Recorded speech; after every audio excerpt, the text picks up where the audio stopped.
That's really the key between people who do okay on the MCAT and people who do like stellar on the MCAT.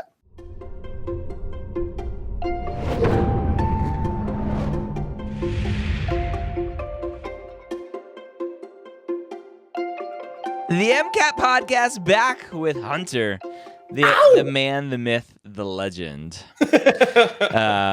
We last week covered some retention, improving memory type stuff for the MCAT, which apparently it's important to know some things for the MCAT. Who knew? We can't just reason our way through it, unfortunately, except for the car section. Yeah, cars open book test. Cars. I scored a 117 or 118 is the minimum score. I scored a 118 in all the sciences and psych soc, but a 132 in cars. That's definitely not a good score. So don't do that. Wow, what a like bait and switch. It's like, have you ever heard like I think it was like Neil deGrasse Tyson or something. He was like, yeah, if you took all the veins and arteries and capillaries from the human body and you laid them end to end, that person would die. And you're like, oh, fantastic, thank you. I love little twists like that. Yeah. Unless potentially you're applying to one of those few Canadian schools that all they care about is the car score. But that is not all Canadian schools. So, yep. All right. So again, last week covering how to make things personal with studying so that you can hopefully remember things. Now, a lot of people right now are very passively listening to this in podcast form, or they have it open on their YouTube tab and they're walking around cleaning the house while they're listening to us. To me, that's a very passive way of listening. What would an active way of learning what we're doing look like? So let's define the terms real fast, right? So passive is kind of what you were saying, man. It's this more, you're not like sitting there actively thinking about it. You're not doing critical thinking. You're not solving things. It's kind of like you're a sponge and you're just absorbing things, right? Yeah. Sleeping with a book on your head, is that passive? Yeah. Just osmosis. You're hoping it'll just go through your skull. That blood-brain barrier is really tough to get through. I think technically that would be diffusion. Yeah, you're probably right. But Osmosis Jones is so good. It's surprisingly accurate too. If you haven't gone back and watched Osmosis Jones, I highly recommend it. I don't think I've ever watched it. Oh, it's fantastic. Right.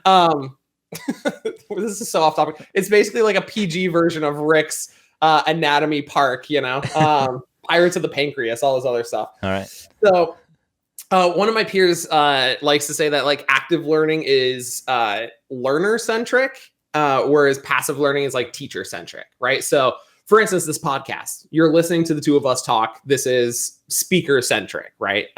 If you're just kind of listening, then like we are the stars of the show. I didn't mean to say that. Your ego is already big enough. Just shoulder shrug. Yeah, you're right. Passive learning is just kind of absorbing things. Active learning like requires students to actively think about things, work through problems, analyze things, do this critical analysis that we've been talking about with the MCAT and why that's important, etc. So that's what the difference between active and passive is. And yeah, I hate to say it, but like this podcast is a classic example of like a very passive learning type of thing. That being said, it's not that big of an issue because there is no exam that's quizzing you on the exact words that you and I are talking about. So it's fine. You're not required to memorize this stuff. Don't worry about it. Keep listening to the podcast. Okay. That's my like least subtle plug ever, Instead of like, hey, come into a website near you. No, it's just like keep listening. Listen. What about if people took notes while they were listening? Is that more active? It's slightly, but note taking again isn't super effective really. Despite what all of us kind of thought most of our lives, it's not the most effective thing because there's two ways that note taking while you're listening to either a lecture or a video or something can go down, right? Either A, the more typical one is you listen for a minute or two, you pause it, and then you write several bullet points of the important information. Ideally, that's what students do. A lot of the time, students end up just like they're, what is it in a courtroom, like the stenographer, where they're literally just verbatim writing down almost every single thing, even though some of it's not important, right? Yeah. So that's the first instance. And then it ends up taking you an hour, 2 hours to go through a 30-minute video because you're pausing every minute and like writing for 3, right? So that's not super effective. The other way that you can take notes during like a more passive learning experience is to not pause, and you're just listening. And as they're talking, you're writing notes. But as you're writing, you're not really paying attention and you're missing things, et cetera, et cetera. So yeah, there's challenges here. Note taking, not the best. Honestly, what I would recommend, and one of the ways to make this a more active learning experience for this podcast, right? For this, using us as an example, is to, sure, you can listen to it, write down really just some of the key notes and the key takeaways. I want your bullet points to be a handful of words and like only a handful of bullet points max for like a 20-minute video, right? If this was one of our blueprint modules, for instance, don't write down all the background information on like where the formula came from or any of that kind of stuff. Just write down the formula and like some of its uses. And if there's exceptions, then write that stuff down too, right? Have that on a separate sheet of paper, and then like take another sheet of paper and like start practicing whatever it is you just listened to. If it was the module, not the podcast, take that formula that you just learned and like practice it 3 or 4 times. Practice passages are obviously like the best, most MCAT realistic thing. But if you're just trying to memorize an equation, you don't need a passage for that, right? You don't need MCAT style stuff. Just make up numbers for the variables and like start plugging and chugging that equation, and you're going to remember it. So that's like a really active version or a really active learning technique that is following like a passive one, right? So try to do as much active as possible. There's so many different ways to do active learning too. So I can see someone listening to this and going, okay, Hunter's saying passive learning is bad and active learning is good, and therefore everything that is passive learning I'm just going to throw away and only do active learning. Yeah, that's rough. That's like the scorched earth method. No. That is not at all what we're saying here. So active here, if we're going to just do some edits on that, passive learning, less effective, active learning more, but you still have to do both, right? Like there's really no way to actively learn a concept for the very first time. You're going to have to like listen to someone talk about it or look up and read an article that's explaining it or something along those lines, right? So it's not all or nothing here. We're not Jedi, okay? It's not, if you're only Siths deal in absolutes, like only MCAT experts deal in active or something like that. So no, you're going to have to do a combination of both of them for sure. It's just, can you involve yourself? And really the underlying thing is, can you make it like interesting for your brain, right? Like, cause your brain gets bored if it just does things it doesn't want to do. Kind of what we talked about last week, right? But it's really keeping yourself engaged throughout the whole thing. If you're familiar with like active reading, it's the same thing. Like active reading, you just try to keep your brain engaged throughout even the most boring passages. And yeah, that's all we're trying to do is just keep our brains engaged. So basically what you're saying is I need to figure out a way to get dopamine hits while I'm studying. Oh yeah, let me tell you what, it's all about that dopamine. Yeah. And there are people who kind of have figured that out to go, I know that if I read a page of my textbook and I reward myself with a Skittle, there's that dopamine hit. I keep going. Another page, another Skittle, another page, another Skittle. Like there are ways to hack yourself and figure out how to best get through material to understand what you're doing day in and day out so you can retain it for the MCAT, which is going to be in 3 months. Yep. Yeah. There's just a bunch of different ways to do it. And there's tons of different active learning techniques too. It doesn't have to be like just one thing.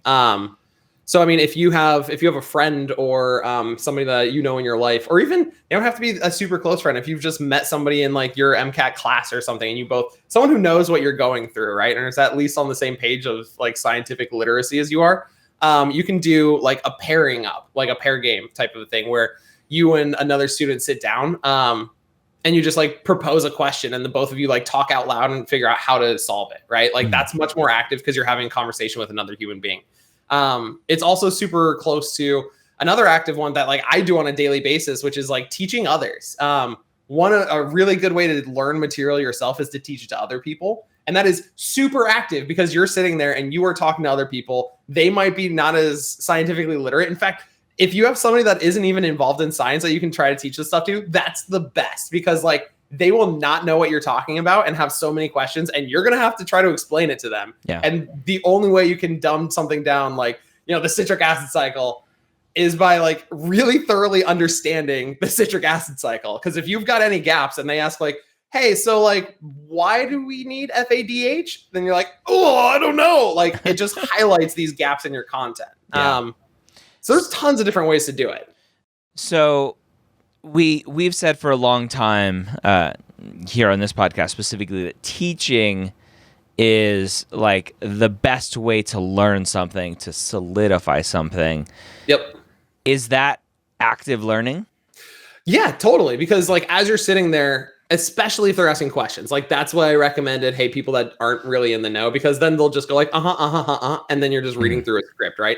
If you have somebody that has no idea what you're talking about and they're like, if they're asking questions, you're actively having to sit there and think about the question that they just asked, like internalize it, come up with a quick answer that they're going to understand. Yeah, that's super active. And it's a much more efficient way to like, say you're learning you're trying to memorize the digestive system or something like that, right? And you're just walking them through from mastication to defecation, right?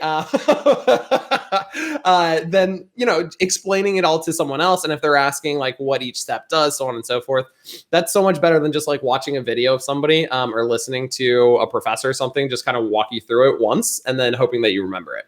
How would somebody, because I've seen students on YouTube as where I've seen it before, where they're studying their content, their material, they're sitting at the dining room table and they have 3 stuffed animals sitting around the table and they're teaching the stuffed animals to actively recall stuff and go through it.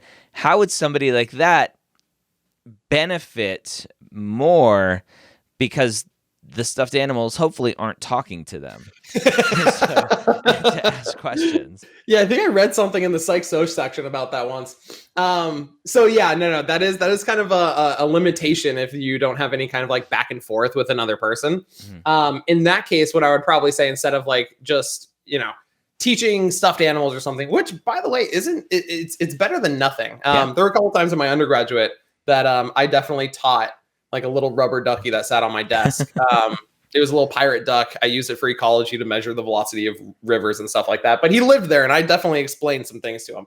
But if you want to make it a little bit more of an engaging activity, like as a solo activity, then again, let's just use like the digestive system, right? Your GI tract. Whip out a blank sheet of paper. And so passive version of that, I'm going to rewatch the video that explained the digestive tract, my whole GI tract to me. And then I'm going to reread over the notes that I took on that, right? Great, cool, whatever. Both of those are super passive and you've already done them, right? So if you did it once and it didn't stick, chances are the second time isn't really going to stick either.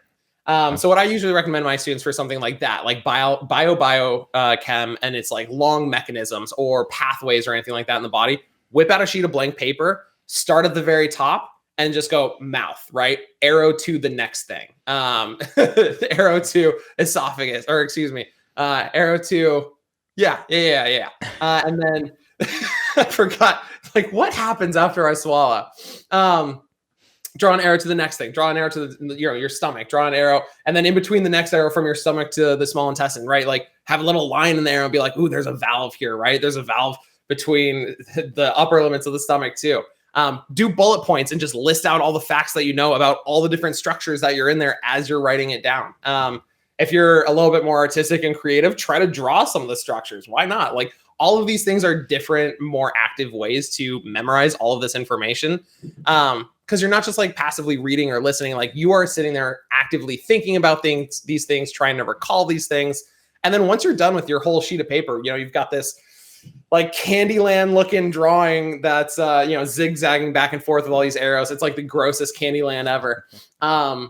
Then yeah, you can go back through those notes and go, did I miss anything? Right. And see if you check your work and see if you miss anything and like add it in a different color or something. So, like, hey, I need to remember this for next time. And then this is the part that's going to hurt students. Crumble that paper up and throw it away and like do it again. Like that's one of the better ways to just like memorize information is by doing like this active, like question-based, critical thinking-based, like just challenge yourself to like quiz yourself. That's really, I mean, getting a little off topic into like the way that we structure our blueprint courses. Like that's why we do so many exams as you're approaching your real test date, right? Like full length exams. I tell all my students, hey, like, yeah, it's great to go through all your content modules, read your textbooks and everything. But like, hey, have you taken 6 full lengths yet? Like really like minimum. That's usually what I recommend is like 6 to 8. Yeah. I did 10. I have peers of mine that did even more than that. Right. So that active, like doing questions and participating it's so much more helpful for your brain than just like passively trying to learn things through osmosis and or diffusion. Yeah. Well, that I think is the biggest, the best kind of connection to what we always say is one of the biggest mistakes that you and I see day in and day out with students who do poorly in the MCAT is they only study content and they don't do enough questions. Yep. And that to me screams passive learning versus active learning. You stayed in passive 90% of the time when you should have been in active 75% of the time or whatever it is. Yep. To really exercise, solidify those synapses in your brain to make all these connections to help you understand not just the content, but how the MCAT, how the AAMC expects you to understand the content and how they expect you to use it on the MCAT. Yeah, I mean, I love tutoring my students because each student is super unique. But after, I mean, I've helped thousands of students at this point. There tends to be patterns now, right? Mm-hmm. And yeah, I have so many students who are retakers and well, I want to talk about 2 classes of students, essentially. 2 types of students. Class sounded negative. 2 types of students. The first one is they're retakers, and they said, yeah, hey, the first time around, like I only did content review, and I thought that would be it. And like it absolutely was not. It completely dominated me, right? And so with those students, usually it's, hey, I have all my content memorized, and I just sit down and we just do practice together nonstop. And I essentially like train them to think the way that the MCAT wants them to think. And again, like just sitting down with me, working through these active things. And then whenever they get something wrong or they get something right for the wrong reason, I'm probably the most frustrating tutor for a lot of my students because I very rarely give an answer. I just ask more questions, right? Yeah. No, that's good teaching, actually. Yeah. That's something I'm on faculty here at the University of Colorado School of Medicine, and that's how we have been taught as faculty members, as teachers, to teach the students. The specific thing that I work with is students in their small group communication stuff. And I don't really give them super direct feedback. I do a little bit, but most of it is like, how do you think you did? Like, I'm going to force you to reflect on it all. Yeah. And that's like a little microcosm of everything that we're talking about, right? So if a student of mine is like, hey, I don't understand this question. It's challenging. Like, what the heck? I thought C was the answer, but it's B. Or if they're just asking me, hey, what is the answer? How do I get there? If I just tell them the answer, right? Boom, instantly passive. Instantly passive. It is, I'm just listening to a lecture or I'm watching a video and cool, Hunter, you gave me the answer. Great. I'm not going to remember it. But if it's like, hey, what's the answer here? And I'm like, okay, well, how would you start it? What are the clues? What are the important things? What topic is this, right? All of that is like a much more active because then I'm flipping the script, putting the ball in their court again, and like, boom, they're having to sit and think about something. So if they're critically thinking, that's active learning. And it's so much better for retention. Who knew, man? The best way to practice for the MCAT is by like taking the MCAT and like doing questions. Who knew? I bet you're going to be one of those weirdos that says the best way to prepare for a marathon is to run. I think that's, I don't know, man. I don't know. That's pushing it. I really think maybe watching videos of other people run and reading textbooks about running technique is the proper way to rock this marathon. Such a sheep, man. So that's one type of student who like has their content down, but they just never did any practice. The other type of student is brand new, fresh face. I've never studied for the MCAT before. I've never taken it before, etc. I'm like, okay, cool. Let's make a study plan for you. And they're like, all right, so I figured I'm going to sit down and do content and watch my modules and take notes for the next 2 months. And then after 2 months, once I've watched every video, then I'm going to start doing practice. And it's like, no. Well, no, we need to start day one doing practice. Because yeah, I mean, the modules are great if you've never seen the material, if you don't know the equations and stuff like that, but you can't just like absorb it. That's like, I'm going to start getting in shape, and I'm going to spend the first 2 months just thinking about all the stuff that I'm going to do. Yeah, I'm going to watch YouTube videos on the best way to achieve hypertrophy, and I'm going to do this, and I'm going to do that. And then, you know, you can do that for a month or 2 months. And then if somebody asks you like, hey, are you working out? You better not say yes. Cause like, that's not working out. Same thing with like the MCAT. If you're just reading a couple books, right? Or you're watching content videos, you're not really like practicing for the MCAT. You're just listening to people talk about the stuff that's on the MCAT. Like you need to sit down and do problems. That is, it's the most active way to memorize your information. I need on my soundboard over here the Allen Iverson clip. Practice. We talk about practice. Practice. Yeah. Oh man. So yeah, I honestly think that's one of the best ways. Like we've talked about a bunch of different active learning techniques, like obviously doing problems, doing questions, reading through passages. That is the most direct one-to-one I am actively practicing for the MCAT. But yeah, any of the other things that you can do with peers, with friends, with, you know, study buddies, anything along those lines, as long as you're, it's, I feel like I'm using the word in the definition, but as long as you're like actively challenging yourself, you're having to think about stuff and it isn't just absorbing, then you know you're in the right place as far as, you know, the better type of learning. Oh, and side note, I don't know if it's controversial, but I've seen a whole bunch of videos and watched, I've watched a bunch of videos and read a lot of like literary like articles. The whole like auditory versus visual learning versus tactile learning, like, yo, that's not real. Everyone's kind of a little bit of everything. And like really the way that, and so 10 steps, how I got here. Those are all like visual learning, you know, auditory learning. Really the only two different types of learning are active versus passive, right? Like everyone benefits from a little bit of all of them. You have to listen to a lecture. You have to, you know, draw out a couple images of like your OChem figure, stuff like that. And then you have to practice passages. So it's all just active versus passive. There's a lot of evidence that shows that like everyone is a little bit of a visual learner or auditory learner. So don't let that like hinder you. Don't go, I can't do this because I'm not a visual learner. Like, yeah, you can. You just got to practice it. I don't know. I don't know. Anecdotally, I very much am an oral learner, listening to things. Hence why I love podcasts. Because I can't sit down and read something and stay focused on it. But I can have an earbud in and listen and absorb things and be so good at it that when I try to go back and like find it, I'll scrub through an episode and I'll remember like verbatim almost what the person's talking about. I don't know. Maybe people are just better at different types of passive learning. Oh yeah, no, that's I'm not saying that people don't learn better, but a lot of times people use that as a crutch, and it's like I can't learn this because I'm not a visual. It's like yeah, you totally are. You totally can. We just got to practice it. Yeah. So yeah. I will. I'll make that amendment. Yeah. There's a little bit of here and there, and everyone kind of prefers something. But I mean, I agree with you. Like reading a science passage or a not passage science textbook. Like I'll fall asleep. It'll take me 2 hours. And that's really the name of the game, right? It's efficient. How efficient are you being with your time? Because most of us don't have unlimited time leading up to our test, right? And then on the test itself, you have to be efficient as well. So yeah, active versus passive. It's all about engaging yourself, engaging your brain, asking yourself these challenging questions, and really just making it so that it's a lot more engaged than just listening to something and like writing notes down. That's really the key between people who do okay on the MCAT and people who do like stellar on the MCAT.